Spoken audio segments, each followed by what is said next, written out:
बिस्मिल्लाहिर्रहमानिर्रहीम अस्सलाम वालेकुम। Welcome back to my YouTube channel. I hope you are all doing well. Guys, आज के लेसन के अंदर फ्यूचर इंडेफिनिट का हम यूज़ देखेंगे। सबसे पहले आपको ये पता होना चाहिए कि फ्यूचर का मतलब क्या है, इसकी पहचान क्या है और कौन कौन से रूल्स हैं जो कि हम फ्यूचर इंडेफिनिट टेंस के अंदर यूज़ करते हैं। ये सारा कुछ हम आज के लेसन के अंदर क्लियर करेंगे। सबसे पहले तो आप ये चीज़ देखें कि फ़्यूचर का मतलब क्या है। तो फ्यूचर का मतलब है आने वाला वक्त या मुस्तकबिल। तो हमारे पास पहचान क्या है फ्यूचर इंडेफिनिट टेंस की।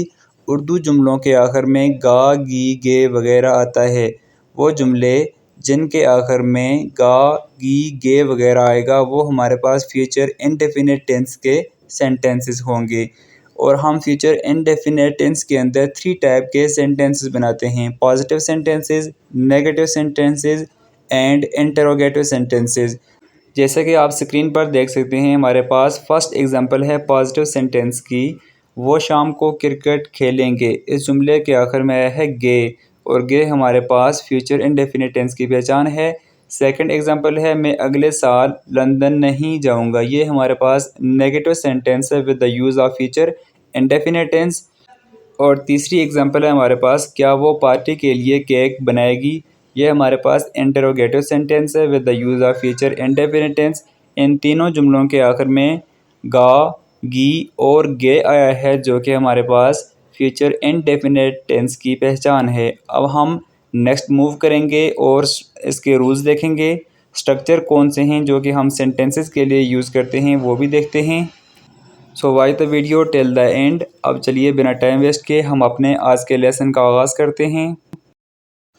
फर्स्ट हम देखेंगे पॉजिटिव सेंटेंसेस को। तो पॉजिटिव सेंटेंसेस का हमारे पास जो स्ट्रक्चर है उर्दू जुमलों को इंग्लिश में ट्रांसलेट करने के लिए, सबसे पहले हम वो देख लेते हैं। तो हमारे पास सबसे पहले सेंटेंस में आएगा सब्जेक्ट। सब्जेक्ट कहते हैं काम करने वाले को। सब्जेक्ट के बाद आएगा विल या शेल आएगा। अब आपने ये बात याद रखनी है कि विल या शेल एक ही सेंटेंस में नहीं आएंगे, बल्कि कुछ सब्जेक्ट ऐसे होते हैं जिनके साथ विल आएगा और कुछ सब्जेक्ट ऐसे हैं जिनके साथ शेल आएगा। तो जैसा कि आई और वी है, पहले जो हमारे पास ग्रामर का रूल था उसके अंदर आई और वी के साथ हम शेल का इस्तेमाल करते थे, लेकिन जो न्यू ग्रामर का रूल है उसके अंदर हम तमाम जो भी सब्जेक्ट हैं सब के साथ विल का यूज़ कर सकते हैं। विल या शेल के बाद आएगा V1, देन आएगा ऑब्जेक्ट। ये हमारे पास स्ट्रक्चर है। इसके मुताबिक हम उर्दू जुमलों को इंग्लिश में ट्रांसलेट करेंगे। अब एक एग्जांपल देखते हैं। वो कल अपने दादा दादी से मिलेगी। She will visit her grand parents tomorrow. इस सेंटेंस के अंदर सबसे पहले हमारे पास सब्जेक्ट क्या है, शी के बाद यहाँ पे विल आया है। विल के बाद V1 यहाँ पे क्या है, विजिट, और ऑब्जेक्ट यहाँ पे क्या आता है, हर ग्रैंड पेरेंट्स टुमारो। तो कंप्लीट सेंटेंस क्या बना, she will visit her grand parents tomorrow. Next जुमला है हम पीर को इजलास में शिरकत करेंगे। सबसे पहले सब्जेक्ट क्या है यहाँ पे, हम के लिए इंग्लिश में वर्ड है वी के बाद आएगा विल, और विल के बाद फर्स्ट फॉर्म यहाँ पे क्या है, शिरकत करने कहते हैं अटेंड, और लास्ट में ऑब्जेक्ट आएगा। तो क्या सेंटेंस बना, we will attend the meeting on Monday. हम पीर को इजलास में शिरकत करेंगे। नेक्स्ट फिक्र है वो रात तक अपना होमवर्क मुकम्मल करेगा। He will finish his homework by night. अच्छा, एक इम्पॉर्टेंट बात याद रखें कि फ्यूचर टेंस के अंदर हमेशा विल या शेल आता है, और विल या शेल के बाद हमेशा हम फर्स्ट फॉर्म ऑफ वर्ब का फ्यूचर के अंदर इस्तेमाल करते हैं। फ्यूचर टेंस के अंदर कभी भी सेकंड या थर्ड फॉर्म नहीं आती, हमेशा फर्स्ट फॉर्म ऑफ वर्ब इस्तेमाल होती है। और विल या शेल ये हमारे पास फ्यूचर टेंस की पहचान है, जिसका मतलब है गा, गी, गे। नेक्स्ट फिक्र है वो शाम को क्रिकेट खेलेंगे। They will play cricket in the evening. They will play cricket in the evening. वो शाम को क्रिकेट खेलेंगे। मैं अगले साल लंदन जाऊंगा। I will travel to London next years. I will travel to London next year. मैं अगले साल लंदन जाऊंगा। वो पार्टी के लिए केक बनाएगी। She will make a cake for the party. She will make a cake for the party. वो party के लिए केक बनाएगी। अब हम कुछ नेगेटिव सेंटेंसेस की एग्जांपल देखेंगे। सबसे पहले हम नेगेटिव सेंटेंस का स्ट्रक्चर देखते हैं। आपने सिंपल ये करना है कि सब्जेक्ट के बाद हमारे पास जो फर्स्ट हेल्पिंग वर्ब होता है विल या शेल, इसके बाद आपने नॉट को ऐड कर देना है, देन V1 और लास्ट में ऑब्जेक्ट आएगा। नॉट पहचान है हमारे पास नेगेटिव सेंटेंस की, तो आपने सिंपल क्या करना है, विल या शेल के बाद नॉट को ऐड कर देना है, दूसरा स्ट्रक्चर सेम ही रहेगा। ऐसे ही आपने उर्दू जुमलों को इंग्लिश में ट्रांसलेट करना है। तो एग्जांपल क्या है, वो कल अपने दादा दादी से नहीं मिलेगी, she will not visit her grand parents tomorrow. तो यहाँ पर देखें विल के बाद हमने नॉट को ऐड किया तो हमारा सेंटेंस कंप्लीट हो गया। नेक्स्ट जुमला है, वो शाम को क्रिकेट नहीं खेलेंगे, they will not play cricket in the evening. They will not play cricket in the evening, वो शाम को क्रिकेट नहीं खेलेंगे। वो रात तक अपना होमवर्क मुकम्मल नहीं करेगा, he will not finish has homework by night. He will not finish has homework by night, वो रात तक अपना होमवर्क मुकम्मल नहीं करेगा। मैं अगले साल लंदन नहीं जाऊंगा, I will not travel to London next year. I will not travel to London next year, मैं अगले साल लंदन नहीं जाऊंगा। नेक्स्ट फिक्र है, हम पीर को इजलास में शिरकत नहीं करेंगे, we will not attend the meeting on Monday.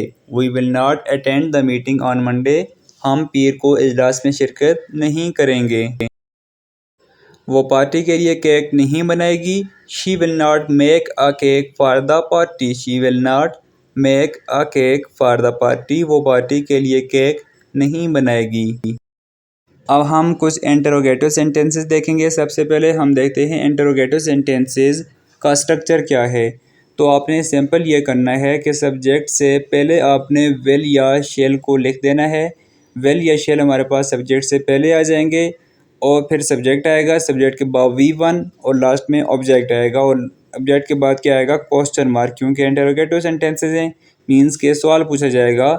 जैसे कि क्या वो कल अपने दादा दादी से मिलेगी, will she visit her grand parents tomorrow.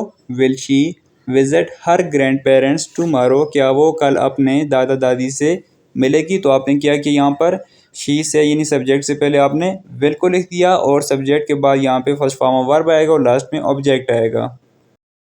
Next फिक्र है, क्या वो शाम को क्रिकेट खेलेंगे, will they play cricket in the evening. Will they play cricket in the evening, क्या वो शाम को क्रिकेट खेलेंगे।